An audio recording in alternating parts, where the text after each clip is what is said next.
But welcome everybody. Be sure to hit the like button. Be sure to hit the subscribe button. I remember in middle school when you felt self-conscious if you were the last one to go through puberty. That really went topsy-turvy, didn't it? Sometimes the Hasbara, it's too much explaining yourself and it's too apologetic. Be sure to hit the notifications bell. I actually do believe Israel won't just bomb countless civilians. Be sure to tweet this out. Be sure to put this up on your Facebook. You have to be kind to people. Be kind to the guys in this mess in the first place. You can put this up on your Reddit. Chile is a country. Be sure to cut and paste, a link to this to go into your favorite Facebook chat group. It's good to see so many normal people in here. Now, spanking isn't just my deep, dark personal secret. It's America's deep, dark secret. I've never seen it explained so simply anywhere. Put this on WhatsApp. Put this on Telegram. Put this on your favorite messenger app. Hello and welcome to the Untitled Anarchist Seagull channel. I'm your host, an Untitled Anarchist Seagull called Elise.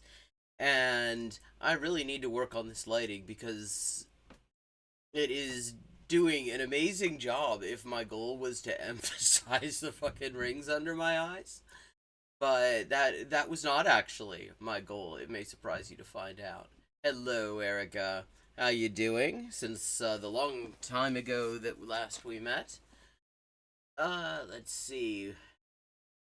We've got all sorts of interesting bullshit to look at. Oh, this showed up. Okay, let me see. We've got Pim Tool, who is still trying to do this thing where he pretends that he, cares about anti-Semitism. And I'm so glad.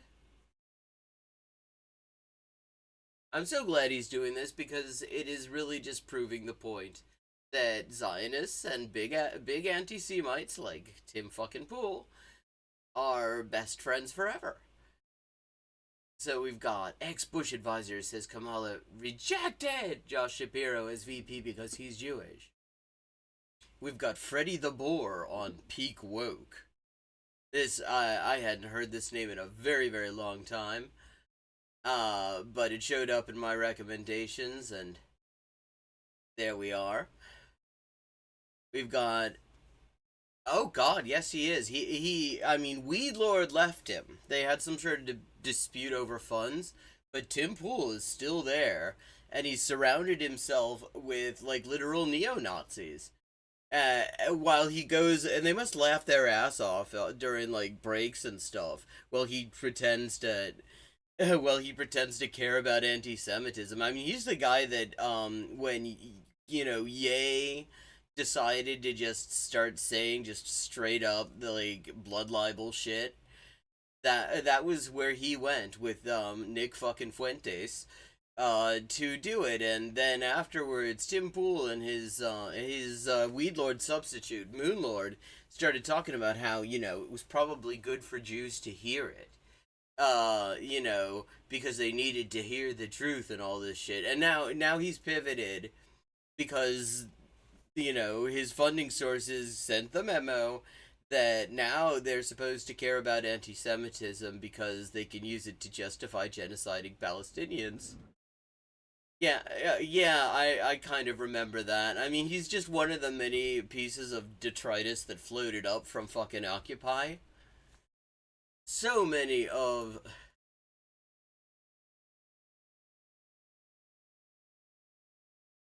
We've got a channel I've never heard of, and I don't know what this is at all.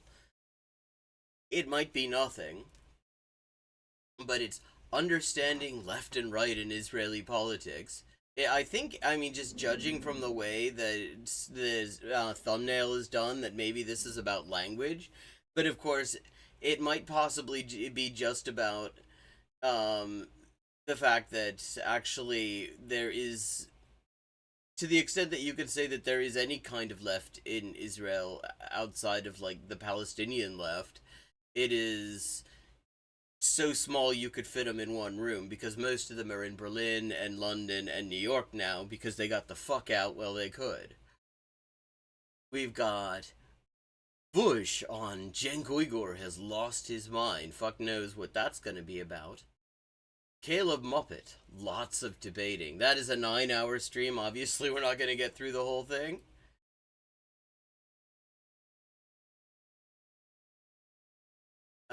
Yeah, no, Tim Pool wasn't the early aughts. That he like managed to come into media stardom around, like, he did some like live streaming around Occupy. That was his first thing. That, and he is really fucking racist, and he skateboards, and he lives on a compound in West Virginia like normal people. Then we've got some Darman bullshit. Employee nearly kills mean boss. What happens is shocking. Because what happens, I assume, is that then the workers take this as a signal that it is time to seize the means. I mean, obviously, that's how that's gonna work. Ja, det är en från de muntligheter. And then we've got some Destiny bullshit. Stephen Boner on Destiny's media company and who he wants to recruit. And it has the most cursed name ever, Omniliberal Media. That's like if you wanted, in a really on-the-nose leftist cartoon, that's what you'd call the annoying-ass lib media outlet. Omniliberal Media, but he decided to just go with it, because, I mean, he is, the debate streamers, they all are just fucking caricatures. We've also got Caleb Muppet on Peace with North Korea, a subject that he has demonstrated time and again he has absolutely no fucking clue about. I mean, not that that distinguishes it from other subjects.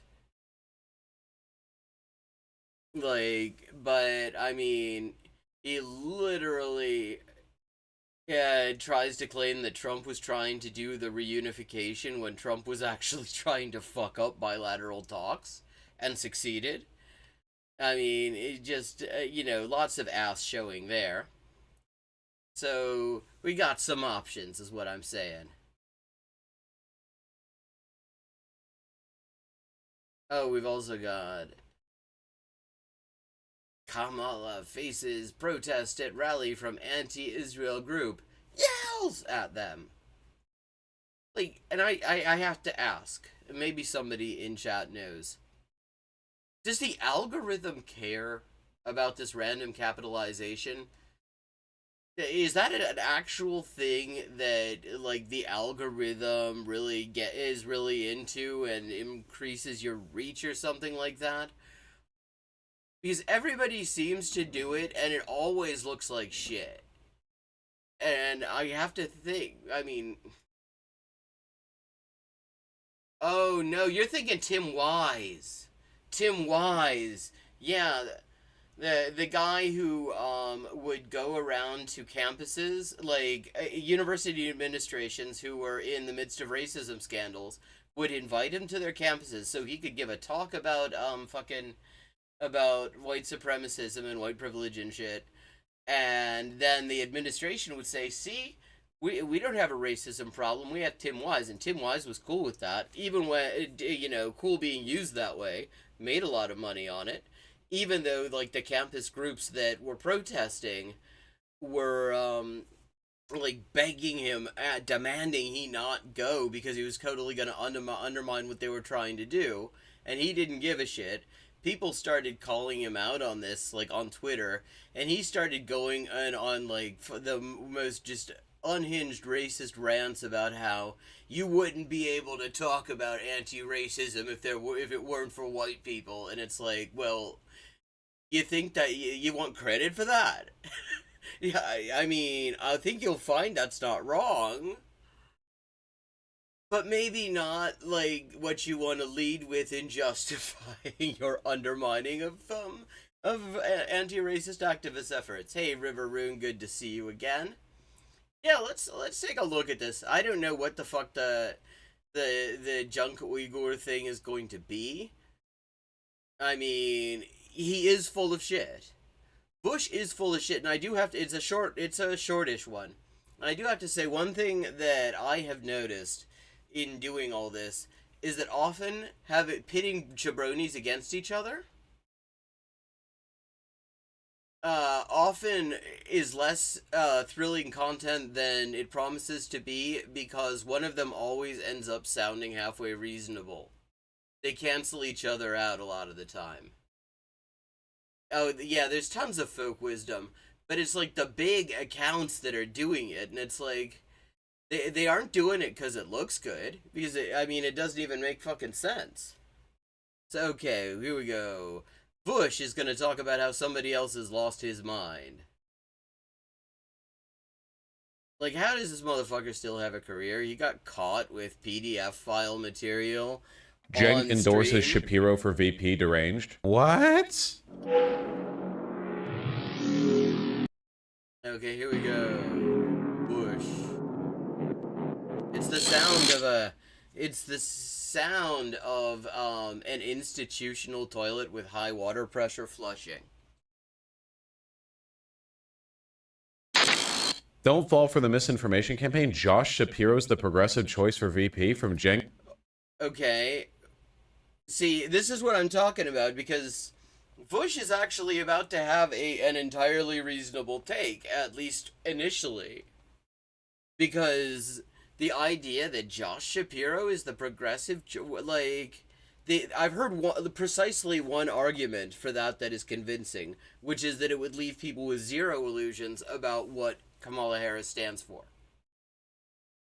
It would absolutely leave nobody with any fucking illusions about what she stands for. But that's not the argument that, fucking the young TERFs are going to be making. Uyghur? So is he a monstrous right-winger on Israel? Yes. Not at all. His position on Israel is correct? Wait, motherfucker, his position on Israel is correct? Oh, okay. So, I'm just reading this article here. So, as for his support for Israel, consider his remarks about its leader. I personally believe Benjamin Netanyahu is one of the worst leaders of all time, which is a utterly meaningless thing to say. This is what, liberal Zionists like to say in order to distance themselves from the fact that actually the entire official political spectrum is represented in the war cabinet. They've been signing off on this thing all the fuck along. Saying, trying to make it like Netanyahu is the whole problem, as if, Gantz and Eisenkot and all the rest of the shitheads hadn't been signing off on the thing all along, is a bullshit position that, occasionally I've heard, fucking Biden launch into a little bit. Okay, Benjamin Gilbert Liff. I need to confront you directly about this, okay? Oh no, hang on. There was another more ridiculous thing. This was also about the same time. I'm reading what Junk said. Bernie Sanders was still calling for a humanitarian pause in Gaza instead of a ceasefire. It took 3 more months for Sanders to call Netanyahu an awful, awful leader. When did Shapiro first call Netanyahu a terrible leader? Back in November of last year, well before almost any other major politician. Notice what he does there. That's cute. That's very cute. Because he throws in the actual substantive position. And yeah, Bernie Sanders' position was dog shit. In roughly until everybody in the Democratic Party got the memo that the only way that you could avoid being completely stained with the genocide that you're committing is if you adopted the word ceasefire but forced it to mean a humanitarian pause. So we're supposed to say, he clearly, if he had actually said something around the same time calling for a ceasefire, I'm pretty sure Pezevenk Uyghur would be telling us that. yeah, like literally, there is not. Like, I mean, there is no more toxic fandom than the fandom of politicians, and it gets more toxic every time, like every fucking election. Because I mean, no matter how fucking toxic your fucking gamer fandoms are, your Star Wars fandom, like Darth Vader hasn't really killed anybody because he's not real. Fucking, you can hate on, you can be all sorts of toxic about all that shit, but at the same time, none of it's actually real. Although, if you watch The Mandalorian, non-piratically, make sure that you don't ever eat at a Disney-owned restaurant if you have allergies, because they consider you watching Disney Plus to be licensed to fucking poison you and avoid going to court over it. It's true that Governor Shapiro has been a reactionary about campus protests against Israel. He came out strongly against them, saying we wouldn't tolerate people dressed up in KKK outfits. Then yeah. So, I mean, the pro list. God, he's wow. Yeah, Uyghur. God, he is just so. And yeah, like literally, the thing. It's like these systems have filters. People who actually really have decent principles and stuff like that will generally be weeded out because they'll be considered unrealistic. They're not team players. They don't. They're not acting for the greater good or something like that. And of course, if they somehow manage to get there, then they're still in charge of a system that is designed to do certain things and not others. I mean, you can put fucking the best pastry chef in the world in charge of a Xerox machine. That shit's still not gonna make donuts. Hey, Benjamin Gilbert Liff, I need to confront you directly about this, okay? You know that they're paid off, right? You know that it's not just a gas leak. The bad opinions that seemingly have no internal ideological coherence started pouring out of TYT right around the time Cenk Uygur was simultaneously juggling a presidential campaign for, I mean, I don't know about this, but it wouldn't entirely surprise me. I mean, TYT are certainly of, like, the YouTube sphere, the, like, progressive YouTubers, whatever the fuck, definitely much more closely aligned with the Democrats than just about anyone, and certainly there must be relationships there, because, like, all the big media fucking people they have relationships with, and he's a pretty big media person. So yeah, I mean, he's just doing the sort of, he's just being like a video version of the Daily Kos, where they go on what they call election mode, and at that point, you're not allowed to point out anything that might be adverse information about whoever the great leader is this year.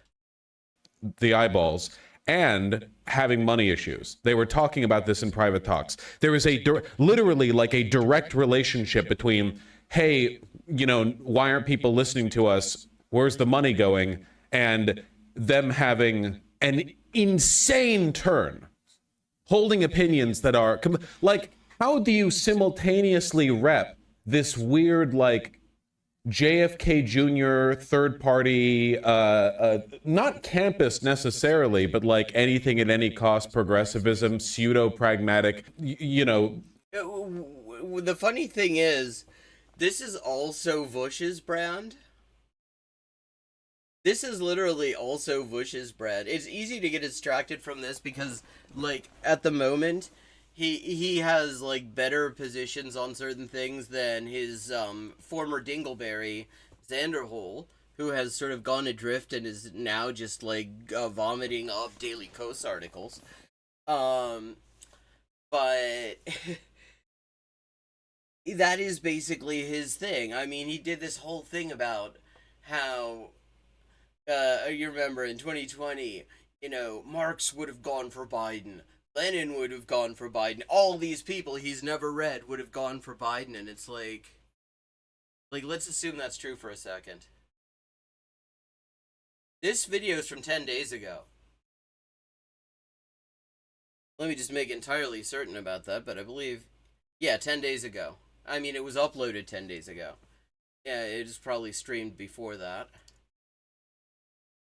Leftist perspective, and then also be like, nah, you know, Josh Shapiro isn't monstrously right-wing on Israel. Josh Shapiro... I mean, and it's not just Israel. It's not just his horribly racist positions on Palestine.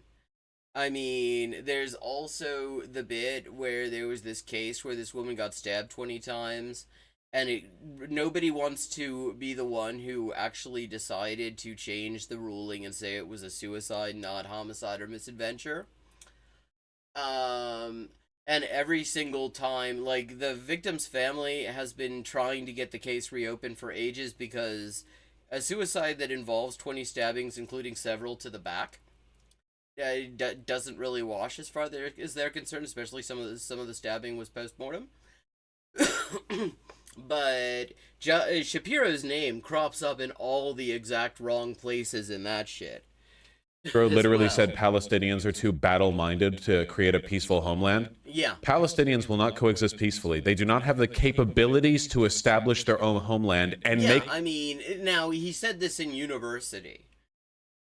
But he does not seem to have, like, at the most, what he's learned in the interim is to be a little bit less obviously white supremacist. It's successful even with the aid of Israel and the United States. Dude, this is literally race science. This is identical to the other Shapiro statement. Is it the last name? Is that what does it? I gotta see. This again. This is the phenomenon I was talking about, because there's never, like, I've only seen one example of a jabroni matchup where they both came out looking like shit and it was hilarious, and that was the time Haz paid like $250 to get to talk on Vush's stream. And then the first part was like Haz getting cooked by Vush, and then Haz said, "Hey, wait a second, you've said some really, really creepy shit about CSA," and Vosh just, like, sort of melted like the guy at the end of Raiders of the Lost Ark. The Shapiro, is it just like nominative determinism where it makes you racist against Arabs? I would actually argue this is worse than what Ben Shapiro said. Ben Shapiro said Israelis like to build stuff, Arabs like to bomb crap and live in sewage, which comes across as, like, ironic and unserious enough that it sounds like hyperbole. This sounds like a straightforward... It sounds like hyperbole until you actually listen to mainstream fucking Israeli discourse. Which, I mean, I've said it before, I'll say it again. Israel is just 4chan as nation state. It is the nation state of the 4chan people. Like, you listen to their, like, mainstream discourse, and it is just the vilest, fucked up, racist shit you've ever heard. Unhyperbolic statement. It's like the difference between a person making a casually racist comment and a person sitting you down and explaining race science. You know what I mean? Scroll down, he also volunteered for the idea. I would imagine that people who watch Vush are familiar with the concept of a person making a casually racist comment. I mean, half of them are there despite that, and the other half of his chat are there for it. I mean, this is the guy who came up with the concept of dropping a tactical N-word. I know about that. He's really bad, man. That take was from 20 years ago, apparently. Oh, it says down here. Yeah. 20-year-old Josh Shapiro. Not even 20, 30 years ago. 30 years ago. Okay. So his views have changed, but he's still, Yeah, they have not noticeably changed. supports the idea that Iran is funding our college protesters, thinks that, like, you know, standing ovation... That, let's remember, is a mainstream position in the party leadership. Like, there's been this whole thing where, like, Pelosi can't decide whether we're, like, Chinese agents or Russian agents. And I think, and occasionally she's also suggested that maybe we're Iranian agents. You know, the idea that millions of people might just be utterly disgusted with what they're seeing every day, that, you know, Biden and the entire Democratic Party and the entire Republican Party and the entire fucking political class of this country are doing. They can't accept that possibility, because that would mean that maybe the kids weren't wrong. Maybe they would have to, like, abandon the Skinner meme form. Yahoo. How has it changed? Like, Ben Shapiro has also said that he's changed since that tweet. Like, he's also derided that tweet. Ben Shapiro wrote an article where he was like, my biggest mistakes, and one of them was that tweet. Those decades-old views stand in contrast to Shapiro's positions today. He supports a two-state solution in the region. Yeah, which is a fucking meaningless statement. Like, everybody claims to do that. Literally nobody means it. Because everybody who spent a moment looking at a map of the region, looking at a map of all these settlements and things like that the U.S. does nothing to stop, knows that it's literally impossible to, I mean, making two states out of that is not going to happen. And that's before we get into the fact that when you ask people like Shapiro or Biden what they mean by two states, like what they mean by a Palestinian state, and what they mean is fucking Boputatswana with less sovereignty. Wow, what a wacky coincidence. He supports a two-state solution right as he's about to become part of the, you know, like federal, like the presidential, you potentially become part of the presidential ticket for the party, for the official position of which is, we want a two-state solution.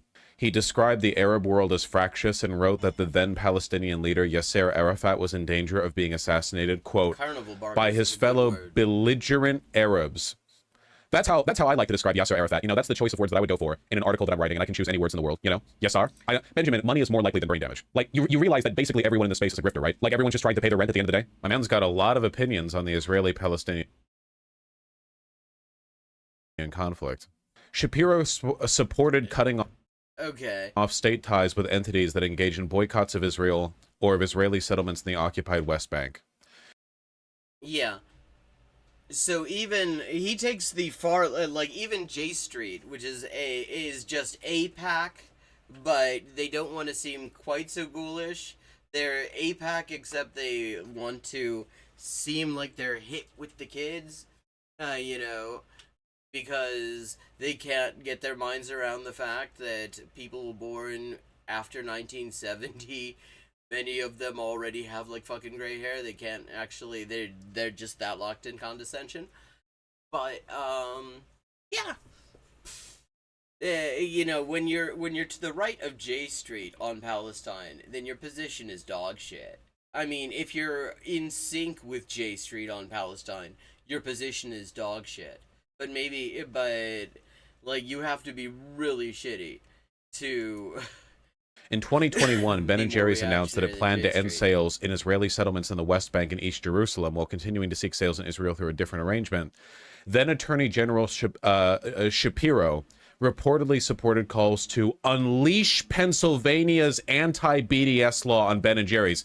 This was 3 years ago. Ben & Jerry's is like, we don't want to sell ice cream in the illegal, internationally denounced Israeli settlements in the West. Yeah, which isn't even a BDS position. It's worth noting.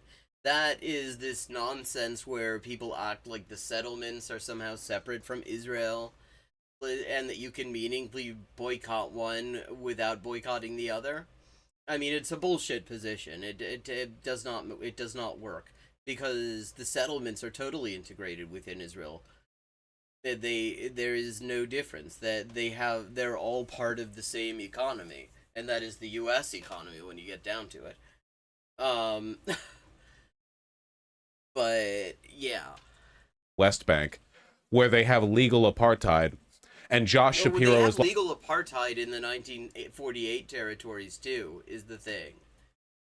That's why the line when people like list the BDS demands of full equality for Palestinian, for like all inhabitants of historic Palestine, return of the refugees, etc. They say, "Oh, you're calling for the destruction of Israel." because the fucking the racism is so explicitly not, it isn't a country that has a nominal commitment to equality under the law that they then just like pretend that they then just ignore when it's convenient. Israel does not even have a nominal lip service to equality under the law. There is no Israeli law that says that all citizens are equal or all people are equal or anything like that. And so, which is why the idea of equality is seen by Zionists as being the destruction of the regime, because it would be, actually. Like, nope, sorry, it's illegal to not do business in the illegal settlements in Israel. Sorry. We will hold you criminally liable. We are going to bring down the law on you if you dare not support the illegal settlements. At the time, Shapiro claimed BDS was rooted in anti-Semitism and praised Pennsylvania's anti-BDS law. Wow, criticism of Israeli apartheid is anti-Semitic. Crazy. And 5 years earlier. Yeah, well, I mean, that's not an unusual position amongst pro-Israel propagandists, though. They love to claim that's anti-Semitic.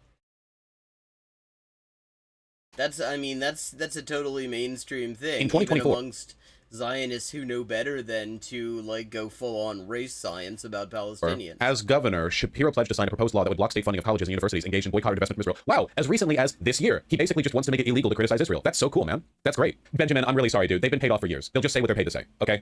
It can be that and brain damage. Like, there are tons of right-wing grifters who are brain damaged, and... Yeah, I mean... What gets me about this, like... They're not fundamentally... Now, I don't follow the Young Turfs all that closely. There's way too many bullshit beats that I'm on just for this fucking stream to follow the Young Turfs all that closely. But my impression is they've basically always been more or less where they are now, which is just left enough to appeal to sort of, like, progressives or, like, soft left-leaning liberals or whatever, but never so far left that they can't immediately embrace whatever the Democrats decide is a deal breaker. Also, just say what they get paid to say.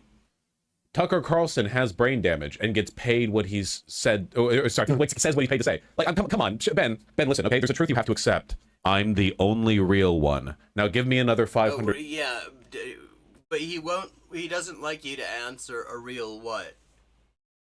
Donation through YouTube Super Chat that sends $160 to YouTube. A term the bill defined to include any activity intended to financially penalize the government of Israel. It will be illegal to not give your money to Israel. This is the progressive choice for VP. I was not paid money to write this article in Newsweek. Defended Israel's right to defend herself in the face of this barbarism, referring to October 7th. Shapiro faced criticism for his remarks in a letter written by Kara and signed by 43 Pennsylvania Muslim organizations who said Shapiro did not recognize the structural root cause of the conflict. And well, yeah, and that's Kara all over. That's just such a fucking mild way of putting it.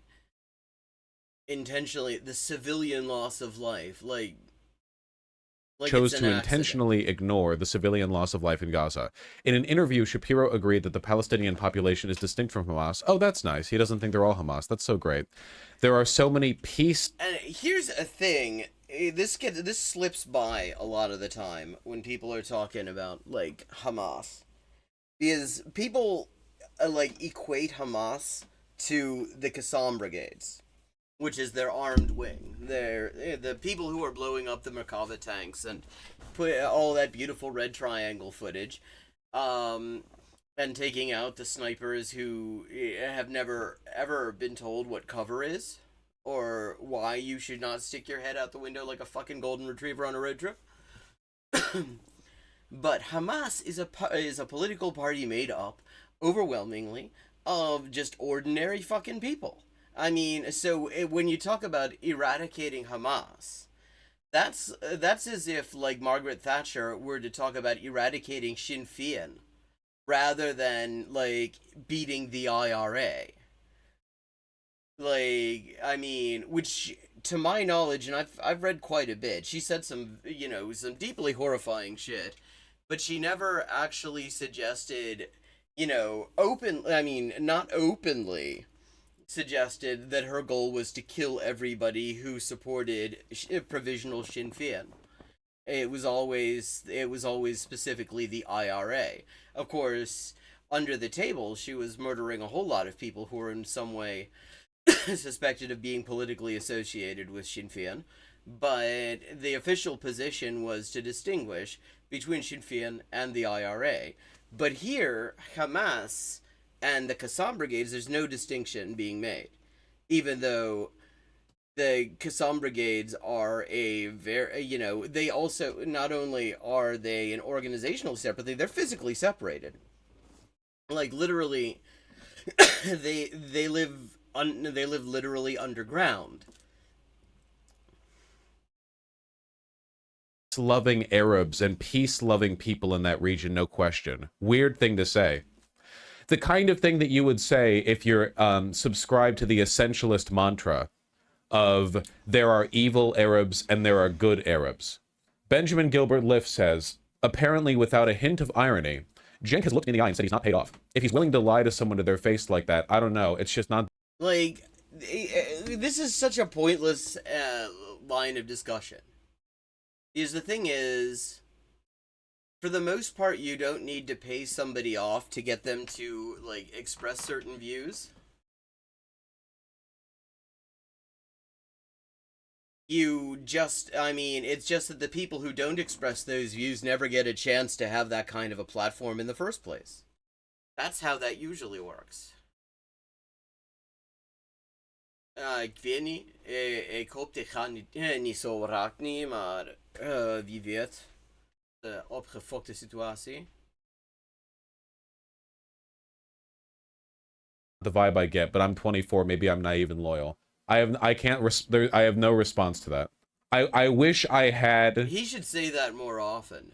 So often, he leaves it to the viewers to determine that he has no response to something just by listening to his attempt at a response to something. You know what? In a way, what you are all mocking right now, it's strength. In a way, it's strength. I've had an 8-year relationship with him. Wait, Benjamin, and you're 24? You motherfucker, you don't get to make that joke, okay, Bush? You do not get to make that fucking joke. Oh, wee woo, bump.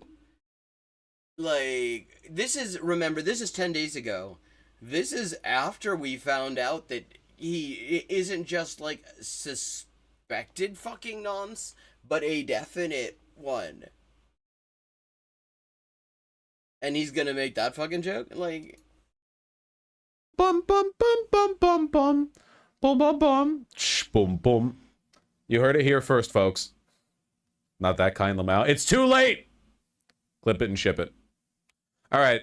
On December 3rd, a pro-Palestinian protest accused Jewish-owned Philadelphia restaurant Goldie of supporting the genocide of Palestinians in the Gaza Strip by sending the restaurant's prop... Okay, that is a surprisingly good write-up from Wikipedia. That's better than most of the media did. Because a lot of the media would they just said that they were protesting outside a Jewish-owned restaurant, without pointing out that this restaurant, the owner had held fundraisers for the Israeli military, and that was the issue. Profits to a provider of protective gear and training for the IDF during the war. Shapiro visited the restaurant in a show of support and said the purposeful gathering of a mob outside this restaurant simply because it is owned by a Jewish person. Yeah, I mean, a lie.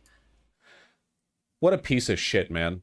Dude, they're liars. Benjamin, everyone's a grifter but me. I'm sorry. Josh Shapiro's a grifter. Do you think Josh Shapiro genuinely believed that these pro-Palestinian protesters only showed up outside of Goldie's because it was owned by Jewish people? Or do you think that Josh Shapiro knew they were protesting the profits of the restaurant being sent to arm the IDF, and he's just lying because... Well, most likely, being a Zionist, he does not see any distinction. Like, we were just talking about distinguishing between Palestinians and Hamas, the political party, and the Qassam brigades and something like that. But, like, one of the fundamental articles of the faith in Zionism is that there is no distinction between Jews and the Zionist movement. Like, I mean, that the Zionist movement is the sole legitimate representation of the Jewish folk. Like, that is literally a very fundamental Zionist belief. So to him, that doesn't make a difference. It's politically expedient. Shapiro is a grifter psycho, and your man's choice for VP. The progressive choice for VP. Look, he's getting more... I mean, lots of things can be progressive. Progressive doesn't necessarily mean good. Like, gangrene is progressive. Moderate here as time goes on, probably because he sees the writing on the wall. We can't ignore the death and destruction that's occurring in Gaza. Shapiro March condemned 2024. pro-Palestinian. March 2024, which is to say that he started acknowledging this around the time that the Democrats in general realized they couldn't keep pretending that this wasn't happening. They couldn't keep like openly rejecting the idea of a ceasefire. They realized that he says, for those who are peacefully protesting, I support their right to do that and I'll defend that. I want to make sure they feel heard. And I think in Pennsylvania they do feel heard, which is complete. I mean, this is just such nonsense. It's like the feel heard thing is great coming from a guy who wants to criminalize their one of their main struggle tactics. But this is like literally not a single thing that is being listed here as such a great progressive thing. Progressive stand is anything more than the official line of the party as it has evolved to acknowledge that their initial stance of just rejecting a ceasefire out of hand and just saying, fuck the Palestinians and everything, was killing them in the polls. In protests in American colleges. Shapiro said the demonstrators were not, quote, by any stretch, all anti-Semitic, and suggested that wow, anti-Semitic that's so fucking big of him. speech is treated more leniently than white supremacist speech. Which is kind of funny because, I mean, he does white supremacist speech all the time, and he's governor and AG and everything.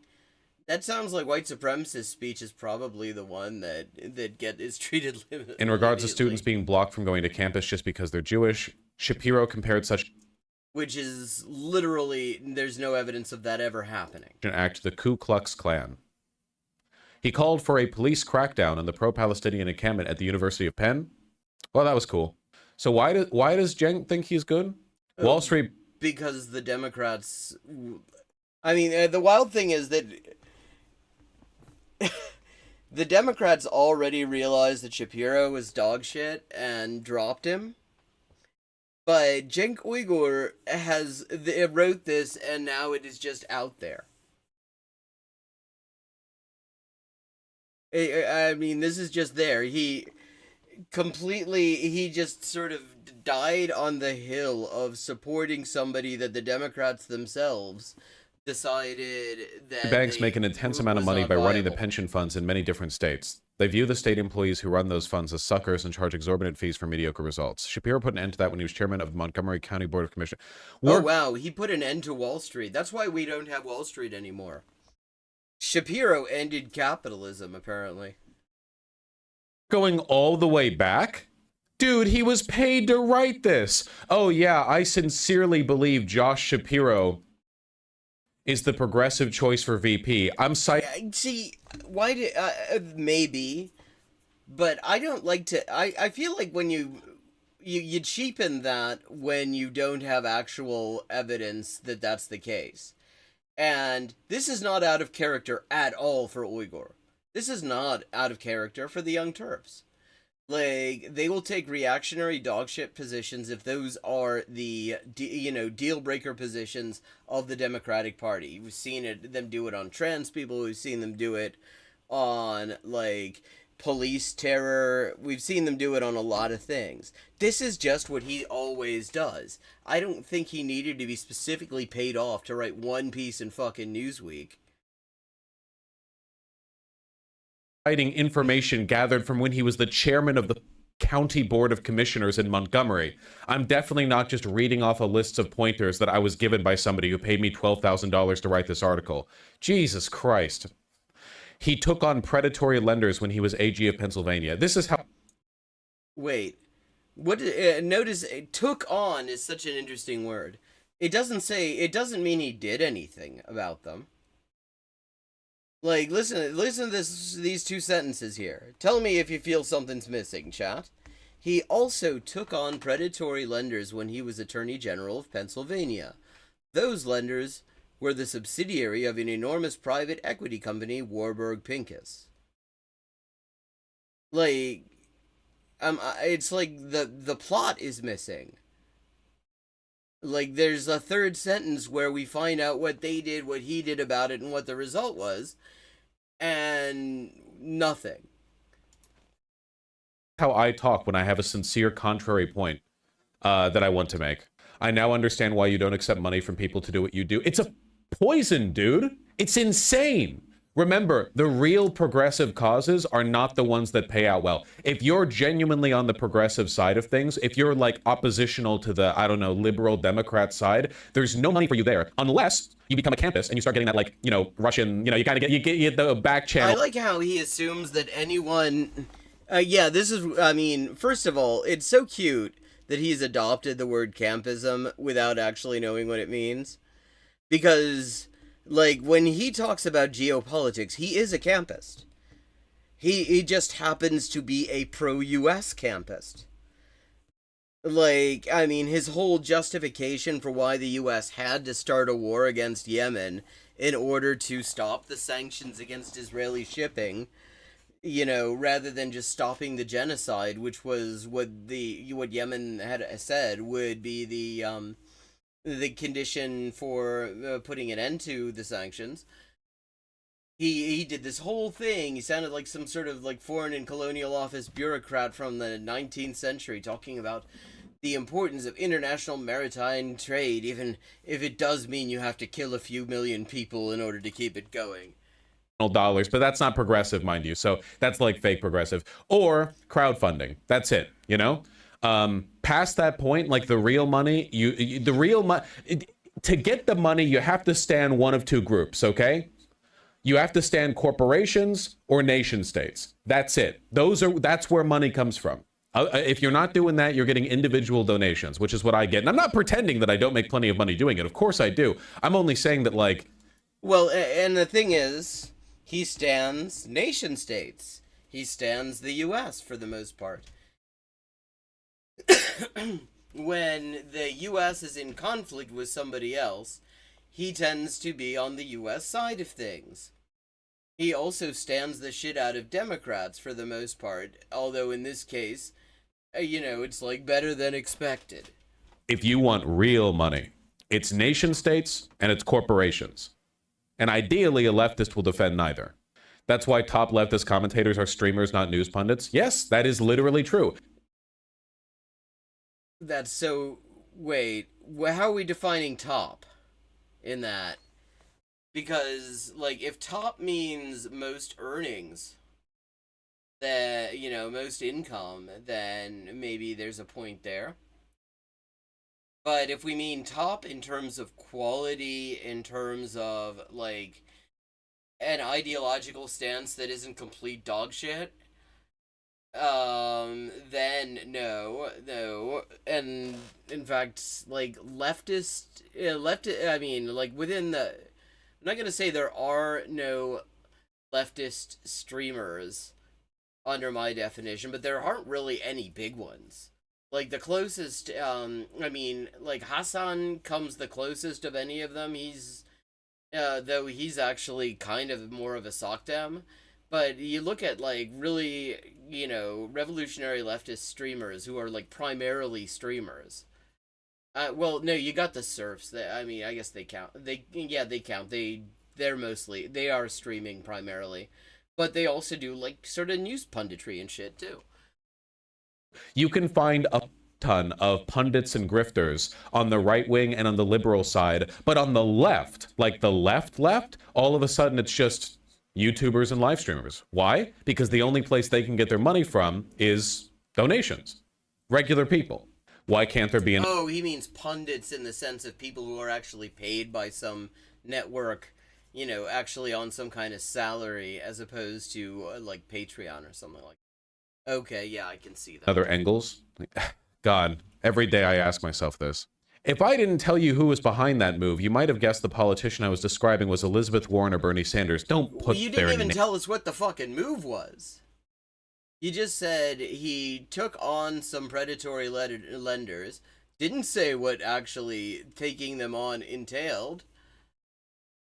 didn't say what happened, and I have a feeling if Warburg Pincus got their asses kicked and were either fined or they lost their business license in Pennsylvania or something like that, or, you know, top people ended up going to jail, I think we'd be hearing this in this article right after the sentence, those lenders were the subsidiary of an enormous private equity company, Warburg Pincus.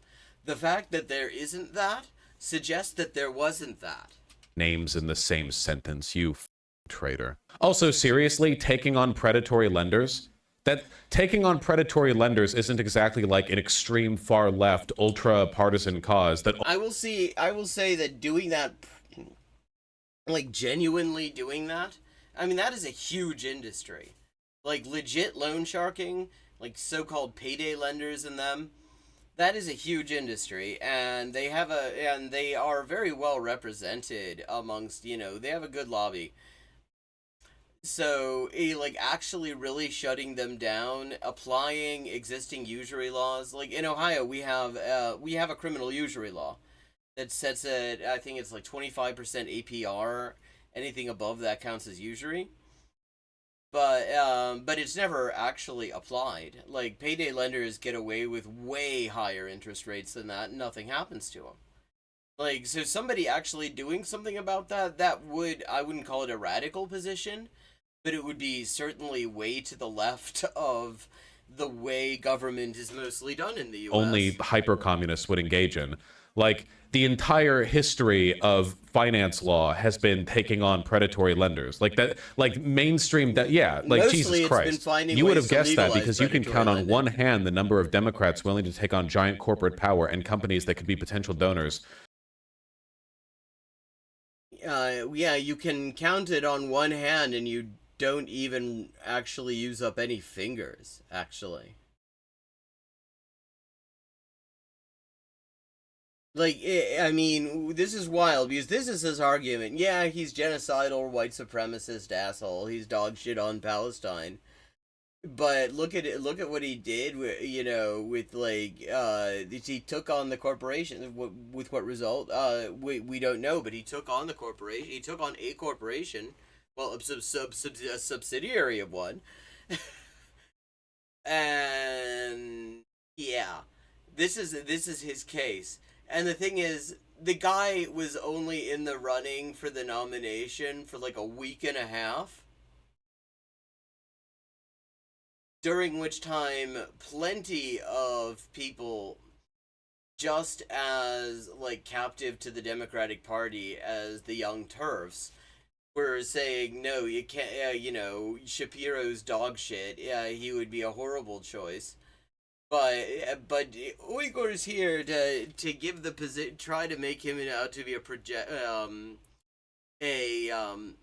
progressive choice. But we're gonna get back to the Palestine stuff. So is he a monstrous right winger on Israel? He asks.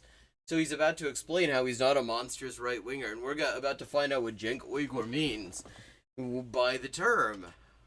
Yeah, dude, mainstream Democrats definitely never like oppose predatory lending.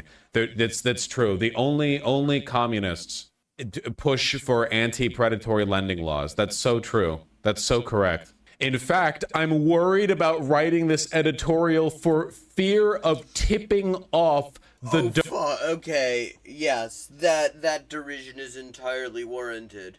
See, that again, when jabronis fight, donors. Me when my check clears. In fact, I'm worried about writing this editorial for fear of tipping them off. For all they know, Shapiro is an establishment Democrat, especially now he's being. So what? This is he's letting us in on a fucking secret, is he? In Newsweek, he's letting us in a fucking. We're supposed to read this chat. I mean, it's very clear now. We're supposed to read this editorial, this op-ed, in a whisper. In fact, I'm worried about writing this editorial for fear of tipping them off. Because, see, this is all on the down low. See, this is on the QT. That's why it's in the Newsweek. Accused by the progressive left of being one of the least progressive Democrats because of his position on Israel. It's likely the donor class has no idea how progressive he might actually be. Wait, he thinks that the donor class doesn't have people who can, like, look up his fucking Wikipedia article or look at whatever public domain information that Cenk of the Young Turfs used to write this thing. Like, this is insulting. I don't spend a lot of time amongst, like, TYT spaces. Are the people in his chat gullible enough to fall for this? Like, he's letting him in on a fucking secret? Is that the sort of thing that his audiences will eat up? That is so fucking insulting. This is cult language, Benjamin, just so you know. Cult language is in large part centered on making the reader believe that they are party to secret information that the elites don't want you to know. This is what... Yeah, see, kind of, but that's not how this reads to me. Because he's not claiming, I mean, this is related to that, I will say that. But this is more just insulting the intelligence of his readers. Like, his readers are supposed to think that they now know more than, like, top Democrat donors because they read a Newsweek article. Why Tucker Carlson almost exclusively talks in this language. It's a way of appearing to the conspiratorially minded, you know? It's the goal is to make you think you're in on it, you know? This is poli-sci Gooner fanfic. Literally, it is. I mean, and the other thing, one of the things that really gets me about Uyghur is he's very well aware, he knows what he's doing. In the sense that, I mean, a lot of people who stand for Democrats will not, do not seem to really be aware of the fundamental opposition that Democrats are constantly walking a tightrope on, which is the completely diametrically opposed views of their politicians and donors on the one side, the party itself, and the people who are expected to vote for the party on the other side. The fact that you literally cannot keep the donors and the voters happy if you're a Democrat. You can only ever do one at the same time. And for the most part, like, the sort of Dem grifters will not acknowledge that, because it gives the game away to acknowledge that. Cenk Uyghur acknowledges it right there. Yeah, you know, we don't want the donors to be tipped off on the publicly available political positions of a governor and potential vice presidential candidate of the United That's why he published them in the secret annals of Newsweek. States of America, you know. I don't think the donor class is aware of the information you can get by typing in Josh Shapiro Wikipedia and then clicking on the first link that shows up in Google. This is cult language.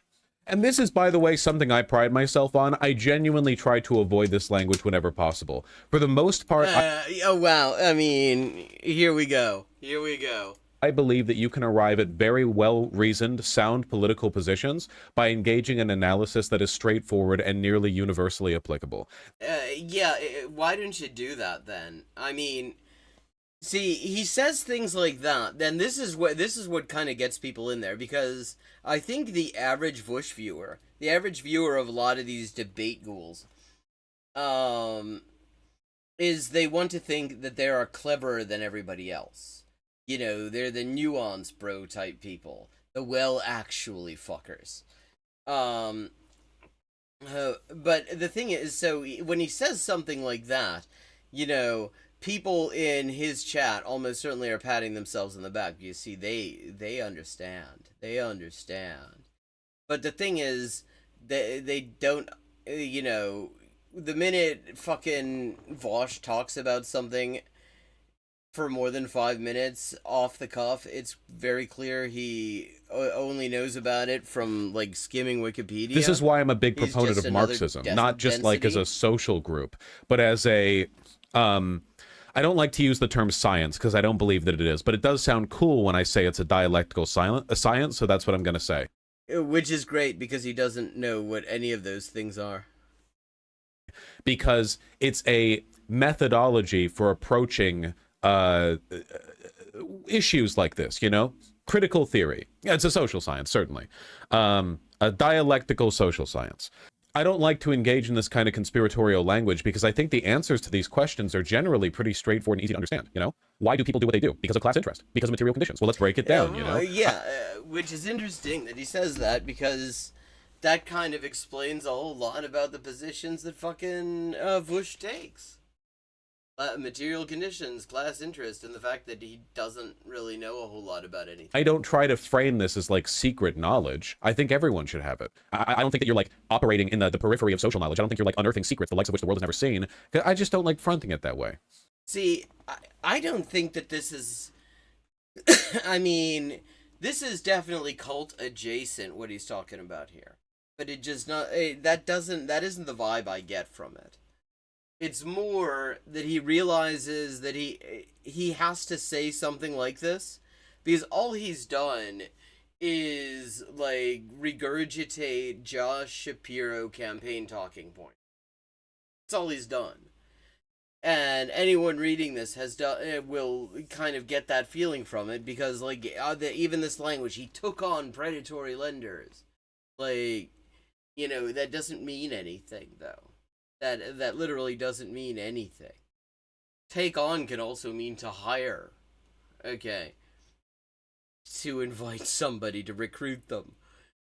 But, so he has to say, like, this is something that the donors wouldn't want, the donors would be angry about, because it makes these, like, basic campaign talking points that he probably got off a campaign flyer or some shit. Like, you know, Shapiro's press people put it out. He has to make it sound like they're getting something that actually the donors would be angry about. I think that's bullshit. Speaking of Shapiro's donors, one of his biggest is a billionaire GOP who had Shapiro divert money from public schools to private religious schools. Well, I hope that billionaire Republican donor doesn't type in Josh Shapiro Wikipedia and find out that he's actually the most progressive VP pick possible. Okay, that was legit funny. I see. I will hand it to him. I will hand it to him on that. That actually did make me laugh. Saying that Netanyahu's a terrible leader. The pro list is much longer than this one con. The one con. I love this. This whole thing, where, like, this is the thing, especially since we got into the fucking hell zone that is an election year. That we got into that in earnest. We hear this thing where the extermination of tens of thousands of people, looking like the very likely death of 2 million people in the very near term, is just sort of, that's just a single issue. And it's like, when I hear that, that's how I know one of two things is true. One, these are not people who have been paying attention to this every fucking day since it started, and seen all of the horrible images that a lot of us will never be able to unsee. All the just fucked up, traumatic, just evil shit that just keeps on getting nastier every fucking day. Or they know those things and they are cool with it. So either they have insulated themselves, you know, either they are looking away, or they are directly and genuinely supportive of it. Do you know how much courage it takes to take on the Catholic Church when you're a Jewish politician? See, I don't know about that. I think it would actually take more courage to take on the Catholic Church when you're a Catholic politician. Because what the fuck is the Catholic Church going to do to us at this point? What are they going to do, excommunicate us? They're going to deny us communion, is it? I don't give a fuck.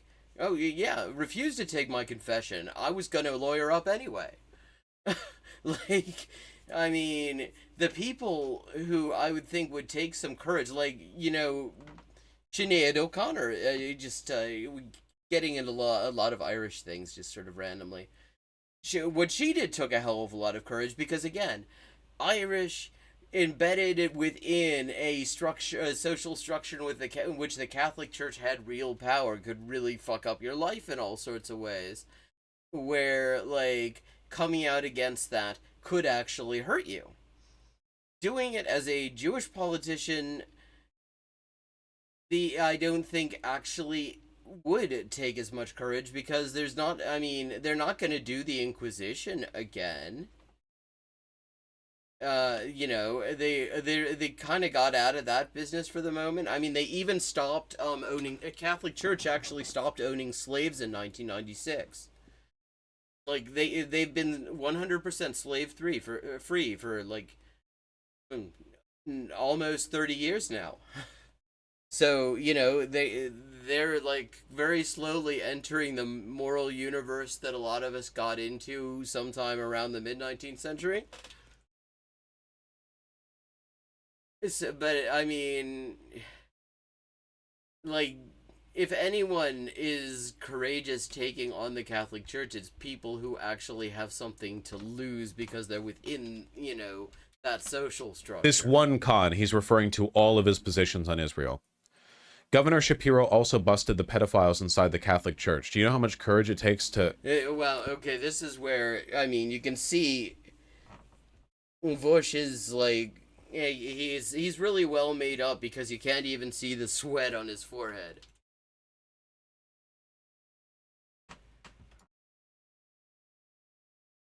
What did he do with the Catholic Church? Do you mean he just, as an AG, presided over a sexual assault or rape case? Is that busting the pedophiles inside the Catholic Church? 300 sounds like a lot. I don't know what the story is. Very vague language here. Yeah, yes. Over 300 predator priests were outed. What does that mean? Yeah, that does not sound like they were prosecuted. That just sounds like they were exposed. Yes, he has frustrating positions like his recent push to lower corporate taxes in his state and his advocacy for school vouchers. Yeah, that's very progressive. No wonder that the donors... It's really good that he put this information in the secret missives of Newsweek, so the donor class won't hear about it.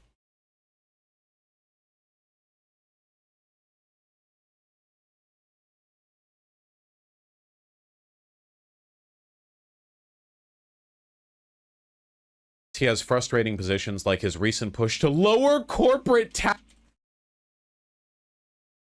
Hello, Toriel Dreamer, and yes, indeed, that it was and is the original problem. Taxes in his... The donor class cannot find out. I'm worried about tipping off the donor class to how economically progressive. You might think, oh, you hear this guy went after predatory lenders, a position shared by basically every politician in the country, at least nominally. You might... I'm guessing nominally Karl is Marx... how he went after did I almost say proletarian lenders? Well, I guess they are. The predatory lenders they do lend to the proletariat. That isn't wrong. Okay, now I have to know. Okay, Josh Shapiro, Warburg Pincus. Okay.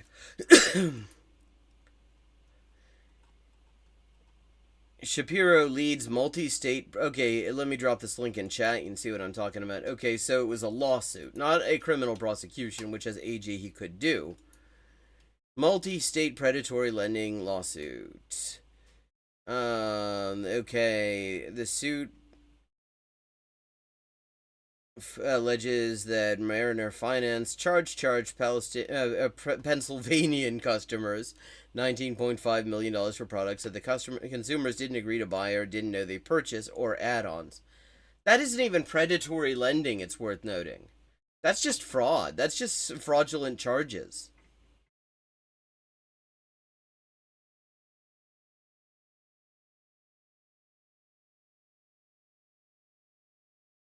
Okay.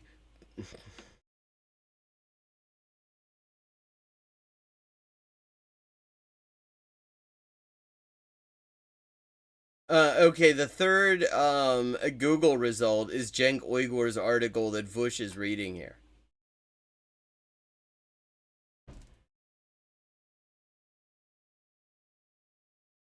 Yeah, I'm not seeing where this thing... When was this filed? 2022. Settlement? These things usually go to settlement.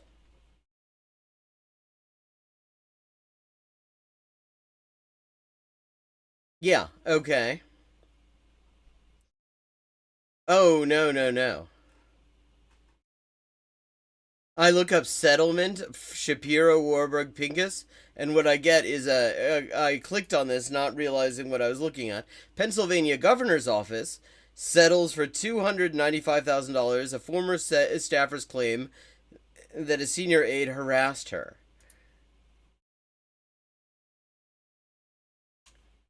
Yeah, I mean, they are polysyllabic P words. Too? No, we're talking about Josh Shapiro. I hope we don't tip the donors off.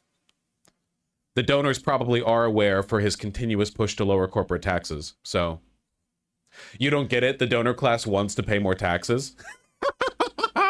The reality is that almost all the Democrats do exactly what their donors order them to do. You know? Yeah, I don't know about almost. I guess Jenk would know. But of course, the thing is, it's really not. This is a real oversimplification because politicians get donations from constituencies, from corporate groups or whatever, with contradictory interests all the time.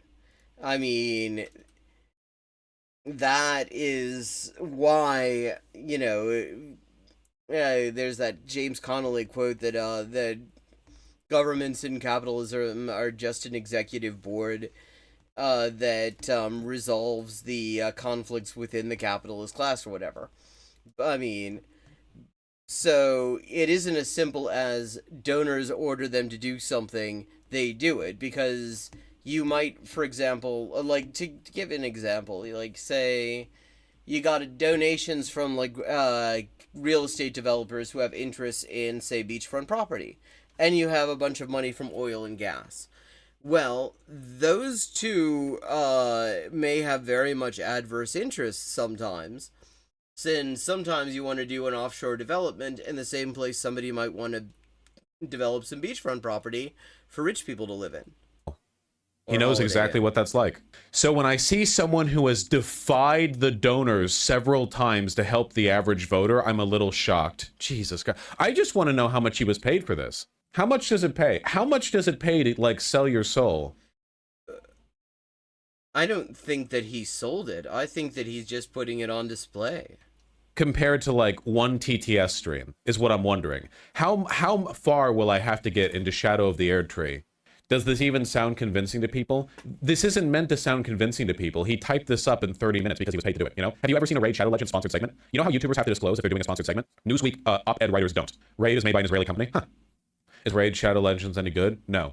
General rule, don't play free-to-play games, ever. You'll be a lot happier. Okay.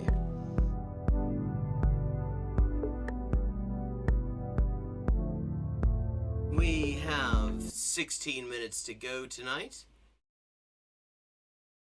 Let's see, what can we get into in 16 minutes? Yeah, I mean, that's the thing. Like, there isn't a lot to push back on there. There were a few things where he was like totally full of shit, but I mean, fundamentally he was not wrong here. I mean, and what Cenk Uygur was doing was ridiculous. It's why I stay away from the jabroni on jabroni action, because usually one of them turns out to be looking somewhat better than they deserve to. Okay, so we've got some Darman bullshit. Employee nearly kills mean boss. What happens is shocking. We've got lots of debating, a 9-hour video from Caleb Muppet in which he debates things.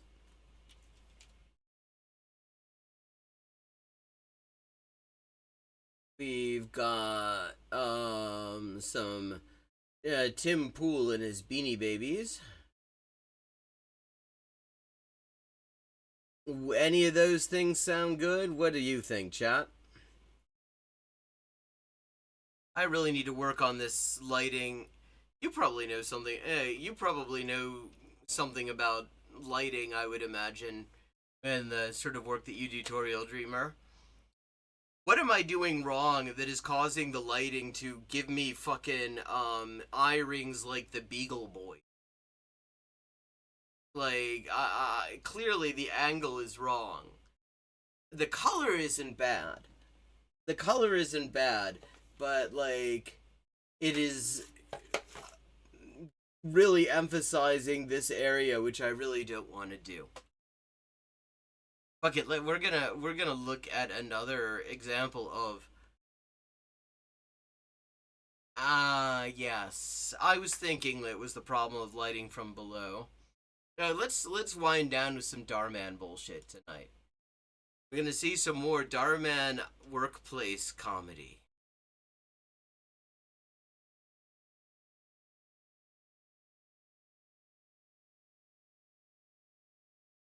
Which is great because Darman is a shitty boss. He totally screws over his workers. Like,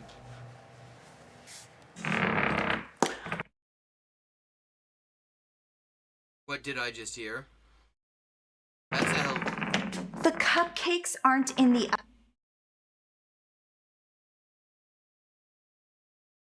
oven yet. They're supposed to be here in 2 hours to pick them up. How long do you think cupcakes have to be in the oven? What are these cupcakes? Are they meant to be cupcakes or are they like throwing weapons?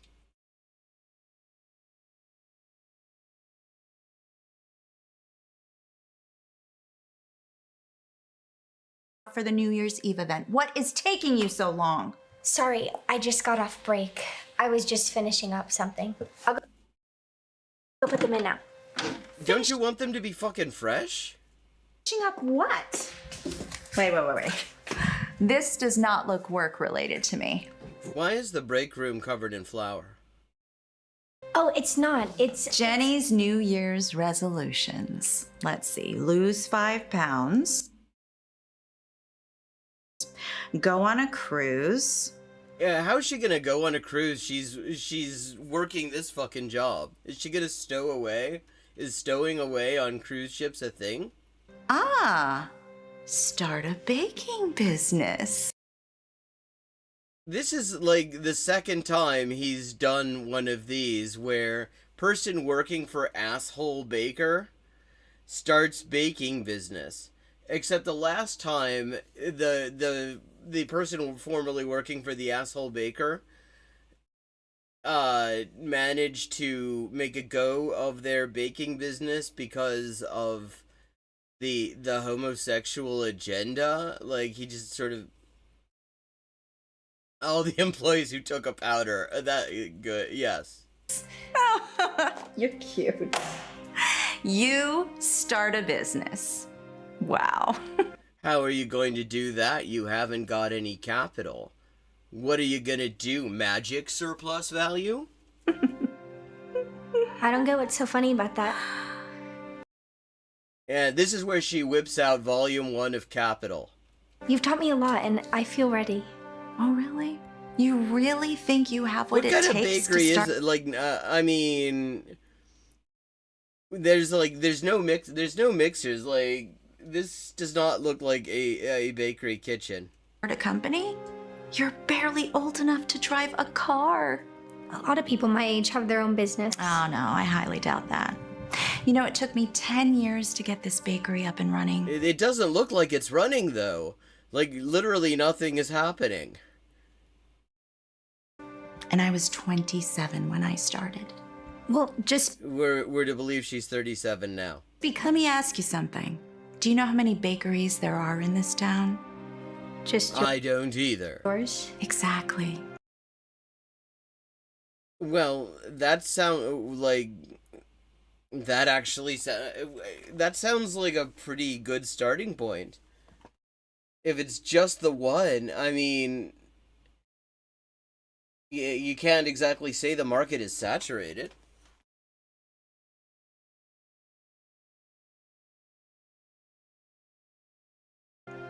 And do you know how many have come and gone over the years? Yes, the one Kaylin Conrad did a hilarious piss take of. Lots. It's a lot harder than you'd think, and certainly a teenager can't do it. Now, I'd suggest you get back to work if you don't want to lose your job. Yeah, she's got so many employees, she can obviously lose one. I mean, just look at the hustle and bustle of this bakery that is such a going concern. I'm guessing it is actually a money laundering operation, sort of like Darman Studios. If I angle my head like this, the eye rings go away. Wait, it's a 4 cupcake order? The special event, they're gonna have 4 fucking cupcakes? You sure Wanda won't be mad about me using the oven? No way. I use it all the time. She just told her to put the cupcakes in the oven. There's no way to do that without using the oven. What else was she supposed to do? Fucking breathe on them? Use a cigarette lighter? I don't know what you're putting in those cupcakes, but they smell amazing. Wanda's gonna need to take some notes. Thanks. I'm experimenting some new recipes for my menu. Oh. Which of course you're allowed to do when you're working for a bakery, especially a baker who has absolutely no time for no time for your skills, totally does not rate you. Well, if you need a taste tester, I'm available. And so's my stomach. I'll keep that in mind. Maybe you should talk to Wanda about some pointers on how to start your business. Well, she gave me a great one. She said I should fuck off and shut up. You know she did start from scratch. Huh? Did you? Which is kind of funny because that scratch is also a slang term for money. So you can say just about every successful business starts from scratch. Caro. You see what I did there? Very funny. But I don't think Wanda would be down for that. You're probably right. I've been here, 4 years? And she still won't make me a manager. Like what? How does anything get baked here? Yeah, I was gonna ask. What's up with that? I mean, are they on strike? Is that the idea? Because literally nothing's getting done. Honestly, I don't know. It seems like we're going in that direction. I mean, she is having me find some new recipes, which is kind of cool, but who knows? Well, maybe it'll come sooner than you think. I hope so. Where are the cupcakes? The customer's gonna be here any minute.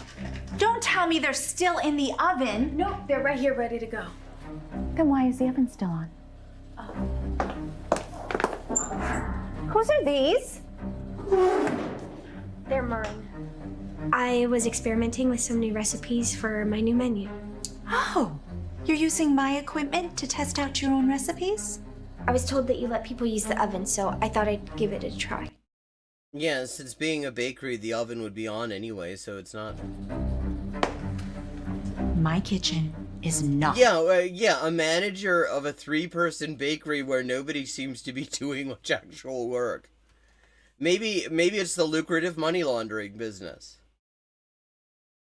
For your recreational use. That's what weed is for. Kitchen, you wouldn't smoke a kitchen in a bong. I'm sorry, I hope I'm not overstepping, but I use the oven all the time for my own stuff. Well, that's different. That's because... What's that smell? Well, it could have been that huge fart you let when you walked in the first time. Oh, it's burning. Oh my gosh, they're ruined. Who cares about your cupcakes? What about my oven? Nothing's wrong with your fucking oven. That doesn't hurt ovens. I'm so sorry. They were fine just a minute ago. You know what? Just stop. Stop talking. Burning cupcakes very slightly does not break the oven. Now I have to get this entire thing cleaned. And you want to start a bakery? What a joke. I just got distracted. I think it's more of an anecdote, actually, than a joke. Yeah. Well, an experienced baker would not take their eye off the oven. If anything is broken, it's coming out of your paycheck. How would anything be broken? How does that... What's broken? That Understood?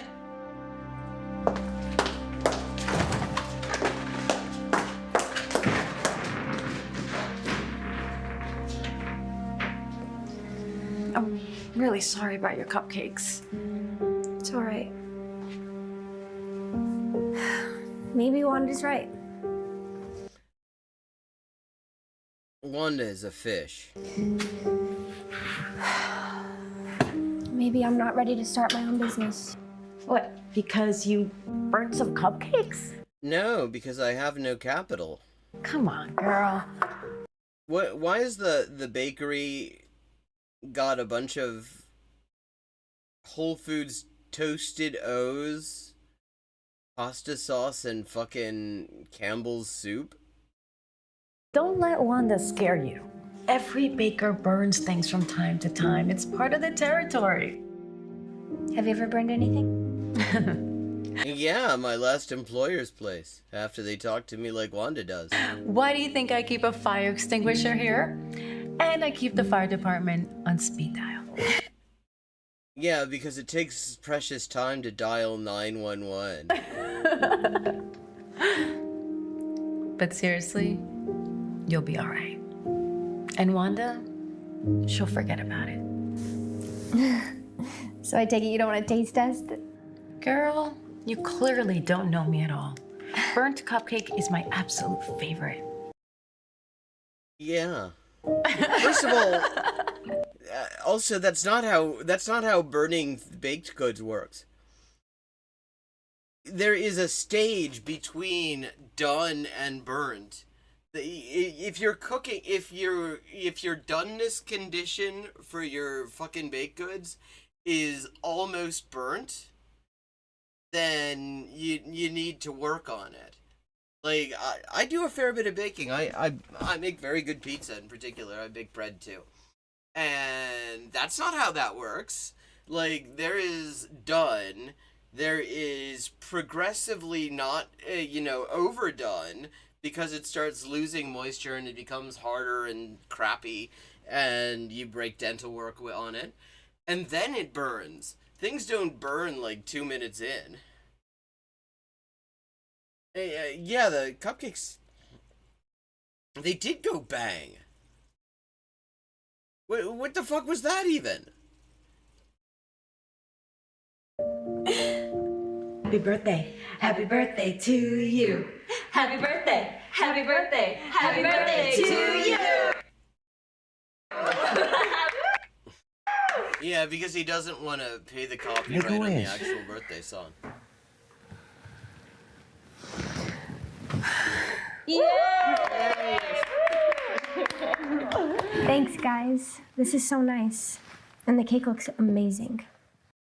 Okay, and I just noticed the time. It is actually time to wrap up. I wouldn't mind a cupcake now.